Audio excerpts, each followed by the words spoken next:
Okay, welcome. I have a story for you today that's going to really demonstrate how making a mistake through success and what that looks like and what that means, and it'll be really interesting for you. So, here is my story. I replaced my 9 to 5 income in 5 months. I had more clients than I knew what to do with. And so I did the only thing that Google told me to do and that I knew to do, which was hiring a team, hiring subcontractors and building an agency. And the funny thing about this was that it was actually the biggest mistake that I ever made, and it was because it worked. So if you have ever made a decision that looked and felt smart, that people around you told you it was a good idea, but didn't feel quite aligned inside and took you further from the business you actually wanted, you are going to want to hear this story today. And so 2019, again, I became a virtual assistant. And when I did that, my goal was not to build this VA empire. My goal was different and a lot simpler. I wanted out of my 9 to 5, I wanted to be able to work from my laptop anywhere. And I wanted to understand how online business worked. I wanted an behind the scenes insider look at that world. So then I could decide where I wanted to go within it. I wanted to see where it would lead me. And for me, being a general VA working hourly was not supposed to be the destination. It was supposed to be step one. And step one went well. It went too well because the clients kept coming. I kept saying yes to everything because, again, I was learning and I was excited about it. And at that point, I just kept going, right? Like staying general made sense at the start of my journey. I wasn't trying to niche down. I was just trying to figure out where I fit in. And that led me to a new problem. I had too many clients. I know, boo-hoo, poor me, but stick with me. I had too much work to do. And so I Google, what do you do? How do you grow a virtual assistant business? And literally there was one answer that came up, and it was to build an agency, because that was what you're supposed to do, right? That's what success looks like. That's so exciting. That lets you grow more. It was logical. It looked strategic. And my business was like, this is what you need to do. It led me to that decision. And so I said, okay, I hired subcontractors. I grew the agency. And I did all of this almost on autopilot because I didn't stop to ask myself the one question that actually mattered. And that question is, what do I want for my business? How do I want my business to support my life? And I didn't pause to ask that because I was too busy. I was too busy managing what was directly in front of me to think about the bigger vision. And so I kept going. And a few months later, it kind of hit me. And I was like, wait, why exactly am I doing this? Because this isn't what I want. This is not how I want to be spending my days. Again, nothing was going wrong. Everything was great. Good clients. I'm making money.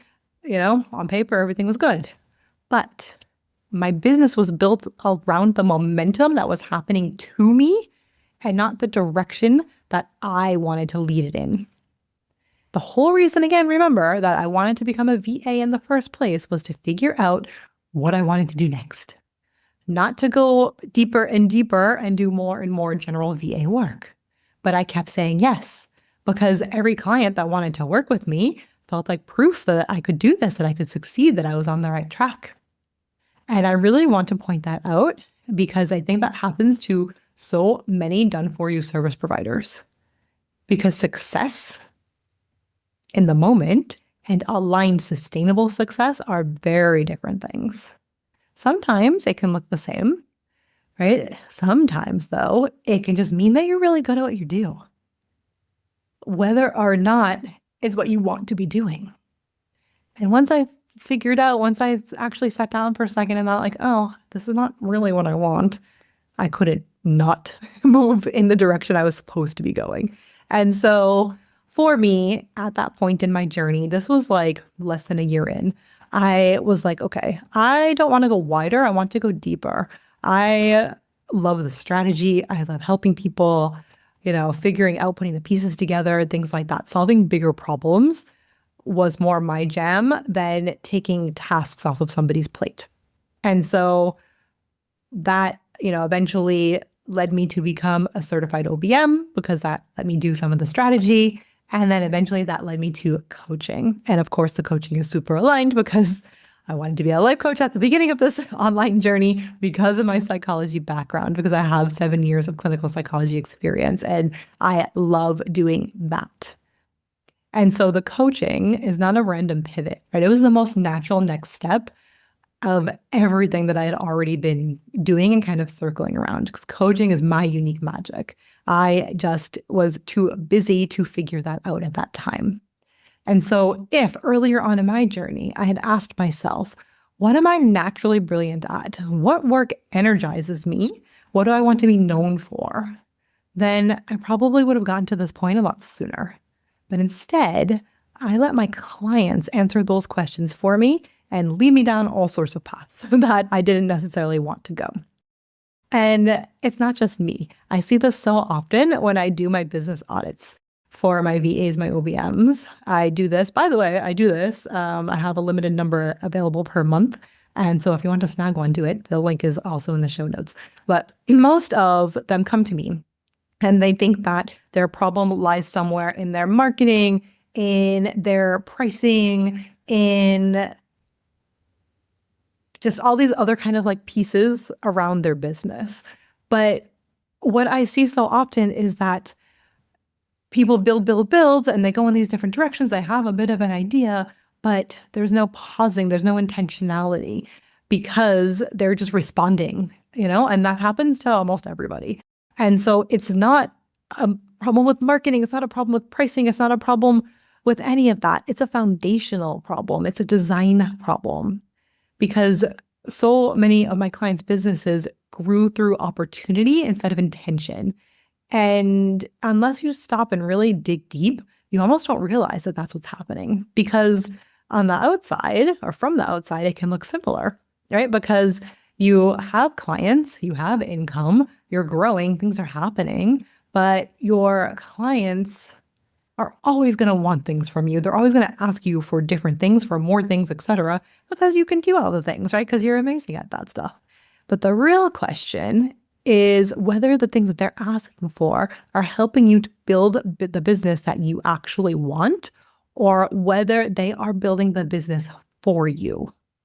And this is so important to me because in my work, what I do when I help people to build businesses intentionally through core offers, through really digging in, that's when it's sustainable. That's when I see them grow. And that's when I see them create businesses that support their life and where they can make more money doing things that they love to do.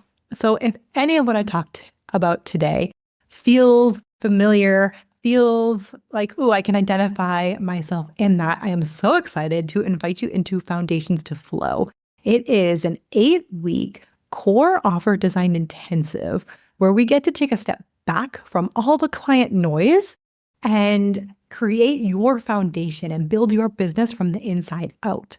And we're not doing things by guessing at some random niche. We're not repackaging your services into different bundles, none of that.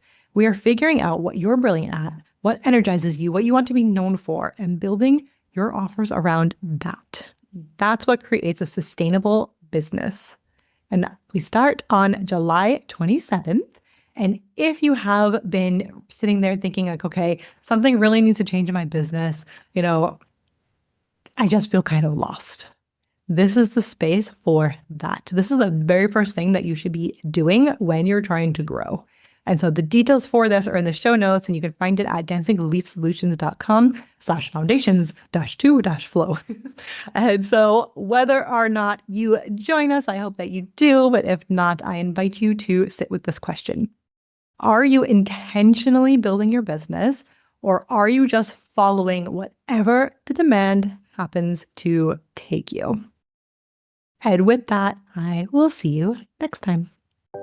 That's a wrap on today's episode, and thank you so much for listening. If anything we talked about today made you think, okay, well, what does this actually look like in my business? That's exactly what a free business audit is for. In just 45 minutes, I'll help you identify your unstructured expertise, pinpoint what's keeping you capped, and map out what your signature method could look like.